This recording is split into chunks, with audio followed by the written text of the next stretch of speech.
Said Afghanistan launched retaliatory attacks on Pakistan border posts late on Thursday following Pakistani airstrikes. Its spokesman said operations targeted Pakistani military positions along the Durrand line, with fighting lasting more than 2 hours in some areas. Meanwhile, Pakistan said the move was a response to unprovoked fire from Afghan forces earlier. The USS Gerald Ford, the biggest US aircraft carrier, left a port near Greek island of Crete on Thursday, bound for shores near northern Israel, where it is expected to arrive on Friday. The US has also sent around a dozen F-22 fighter jets to Israel. This is the first time Washington has deployed combat aircraft to the country for potential wartime operations. Argentina and Uruguay's parliaments on Thursday ratified the free trade agreement between the Mercosur bloc and the European Union, a deal signed in January after 25 years of negotiations. The treaty has strong backing from major EU economies such as Germany and Spain, but faces resistance led by France, citing concerns that increased imports of goods like beef and sugar could harm domestic farmers. The European Anti-Fraud Office said on Thursday it was looking into Peter Mandelson, Britain's former ambassador to the US and a former EU politician. Mandelson has faced scrutiny over his ties to the deceased convicted sex offender Jeffrey Epstein. Mandelson's relationship with Epstein is at the center of a British political scandal that has prompted calls for Prime Minister Keir Starmer to step down. A SpaceX Dragon cargo capsule autonomously undocked from the International Space Station ISS on Thursday, beginning its return journey to Earth after more than 6 months in orbit. The Dragon arrived at the ISS on 25th August, delivering about 2,270 kilograms of supplies, equipment and scientific experiments for the station's crew. Paramount Skydance was poised to take control of Warner Bros. Discovery on Thursday after Netflix said it would not raise its takeover offer. The deal puts a constellation of media properties from CNN to Nickelodeon to HBO under the control of the family led by Oracle tycoon and White House ally Larry Ellison. German sportswear maker Puma on Thursday forecast an operating loss of between 50 million and 150 million euros in the current year, after reporting a narrower than expected loss in 2025. Puma reported an operating loss before interest and tax of 357.2 million euros for 2025, which compared with a profit of 548.7 million a year earlier. Based on an analyst poll provided by the company, that was still ahead of an expected loss of 374.3 million euros. Huawei presented the watch GT Runner 2 in Madrid on Thursday, just days before the Mobile World Congress opens in Barcelona. Huawei said the device offers up to 14 days of battery life in standard mode and 32 hours when using its GPS 3D floating antenna architecture. The watch is equipped with an intelligent positioning algorithm to calculate the runner's trajectory and distance even during signal interruptions. Cristiano Ronaldo joins Kylian Mbappe, N'Golo Kante and Luka Modric among active players who hold ownership stakes in professional clubs. Spanish club Almeria said on Thursday that the football player has acquired a 25% stake in Spanish second-tier side of the club. The Portuguese forward, who spent 9 years at Real Madrid and is the club's all-time top goal scorer, invested in Almeria through his company CR7 Sports.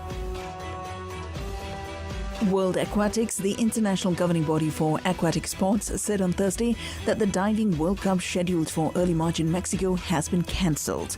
The announcement comes after violence erupted following the capture and death of Mexico's most wanted cartel leader, particularly in Jalisco state. It also emphasized the safety and participation of all athletes remains a priority for World Aquatics.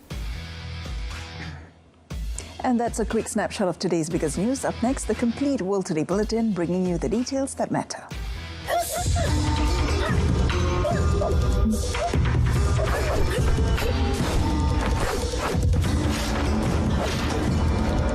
Menggosok baju sekaligus boleh menjimatkan elektrik.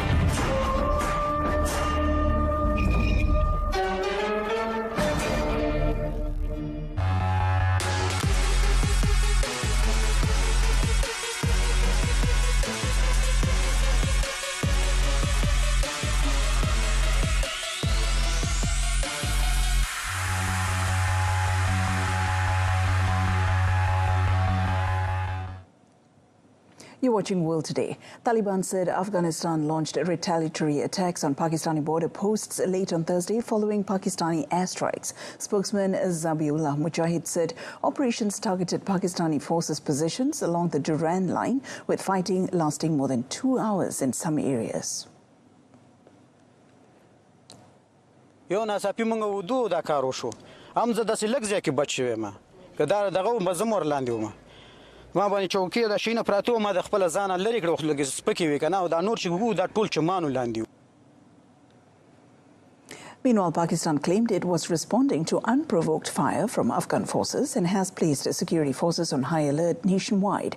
The flare-up follows Pakistani airstrikes on alleged militant camps linked to Tehrik-e-Taliban Pakistan and Daesh, Khorasan province in eastern Afghanistan.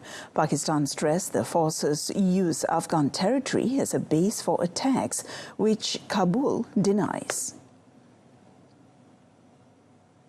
The USS Gerald Ford, the biggest U.S. aircraft carrier, left a port near the Greek island of Crete on Thursday, bound for shores near northern Israel, where it is expected to arrive on Friday. The U.S. has also sent around a dozen F-22 fighter jets to Israel. A U.S. official said this marks the first time Washington has deployed combat aircraft to the country for potential wartime operations. The Trump administration has not formally announced the deployment. Meanwhile, the Pentagon declined to comment.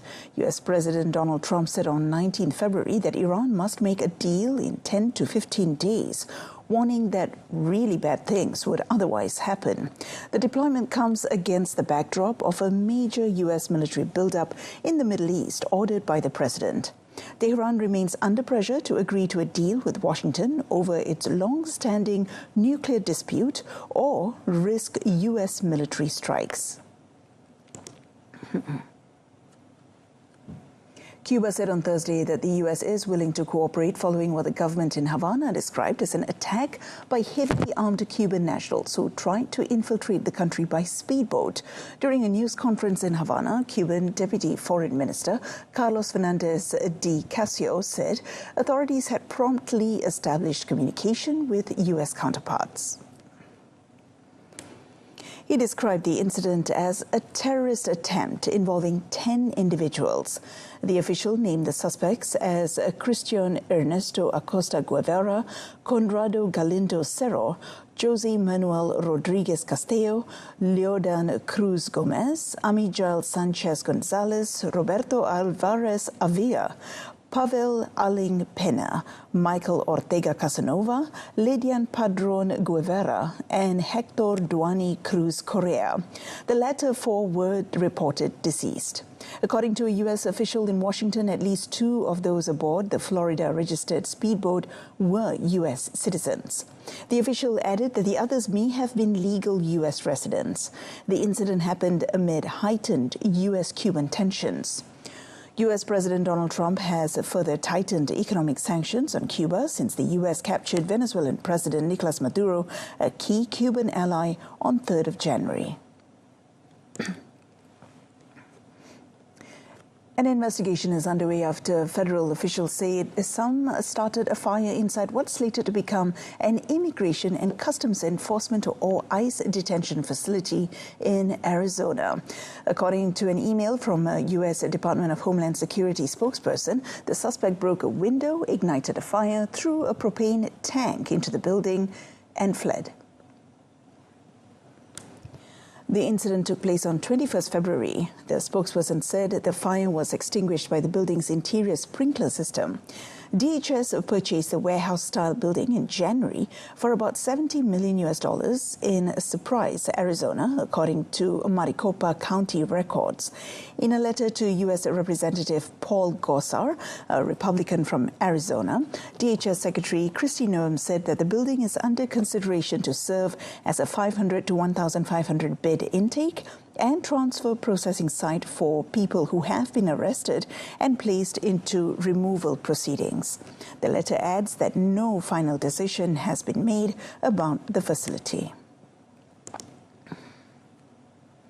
A South Korean analyst said on Thursday that North Korea's latest military parade underscored a shift in messaging from weapons development to operational readiness, with Pyongyang signaling that its strategic arsenal is already complete.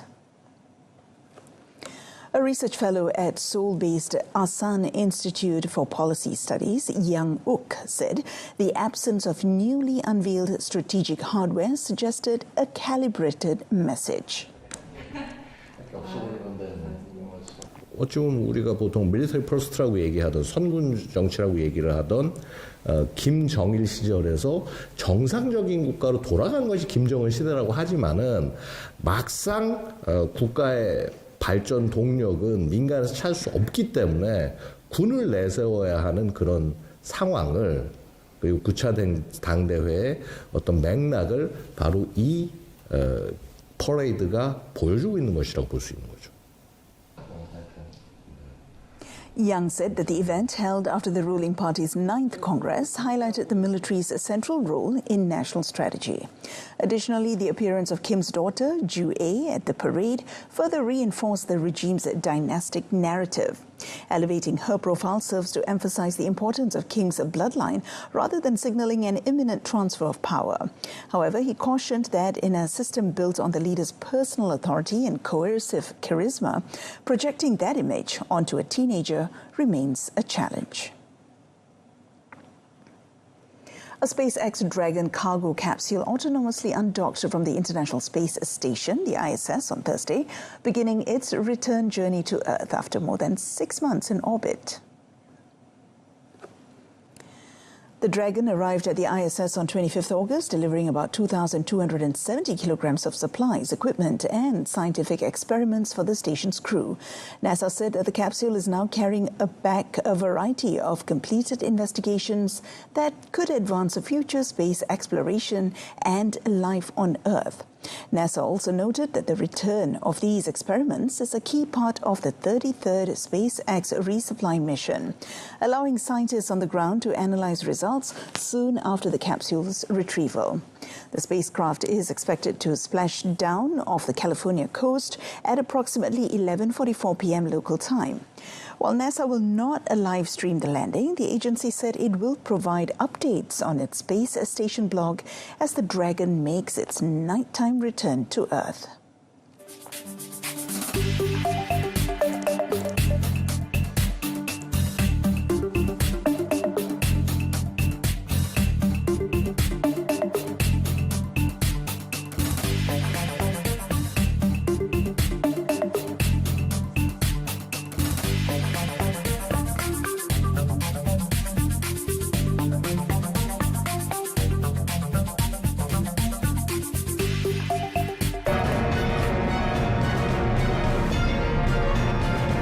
Next, Toyota plans around $19 billion share sale. Stay with us.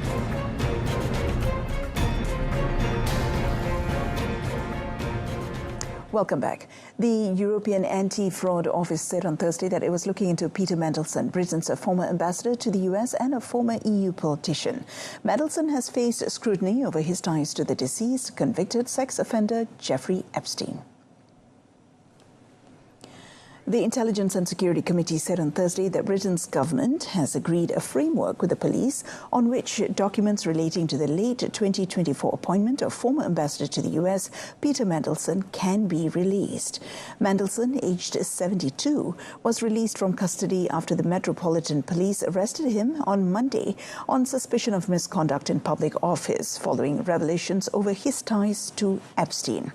Mandelson's relationship with Epstein is at the center of a British political scandal that has prompted calls for Prime Minister Keir Starmer to step down. Material about the vetting and appointment of Mandelson is currently being received by the Cabinet Office from across government, and it is hoped that some of it will be published shortly.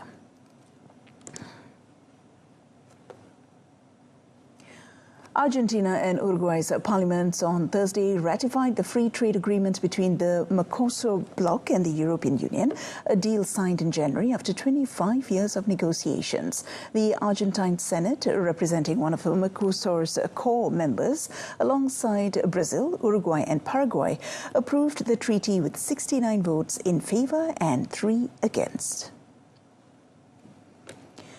Ruling party Senator Francisco Pautroni said that the decision opens up a massive opportunity to access a wide market without tariff restrictions. Vamos a poder ingresar a un mercado de 450 millones de habitantes con aranceles cero para carne vacuna, para cítricos, frutas frescas, frutos secos, esencia de limón. Y eso va abarcando todas las provincias del territorio nacional. Claramente, la ganadería y la agricultura se ven tremendamente beneficiadas de este acuerdo, como las otras cadenas de proteínas de alto valor biológico, en donde nuestro país es altamente competitivo en cantidad y calidad. On the same day, Uruguay also gave its approval to the agreement, which still requires ratification from Brazil, Paraguay and the European Union to take full effect. The treaty has strong backing from major EU economies, such as Germany and Spain, but faces resistance led by France, citing concerns that increased imports of goods like beef and sugar could harm domestic farmers. Paramount Skydance was poised to take control of Warner Brothers Discovery on Thursday after Netflix said it would not raise its takeover offer, ending one of the biggest media bidding wars in a generation. Now, the deal puts a constellation of media properties from CNN to Nickelodeon to HBO under the control of the family led by Oracle tycoon and White House ally Larry Ellison. Netflix said it was declining to match Paramount's latest offer after the Warner Brothers board declared it a superior proposal under the terms of its existing merger agreement with Netflix.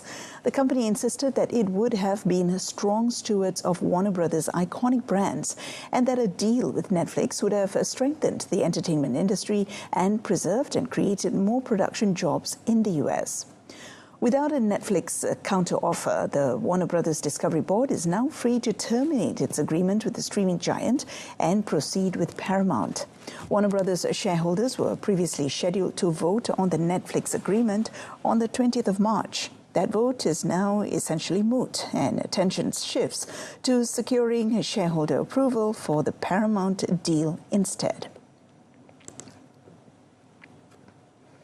Toyota plans a large-scale unwinding of strategic shareholdings that would involve banks and insurance firms selling around $19 billion of its shares, two sources said, in what would mark a watershed moment in Japan's corporate governance reform. The sale will likely be larger, depending on the willingness of shareholders to sell.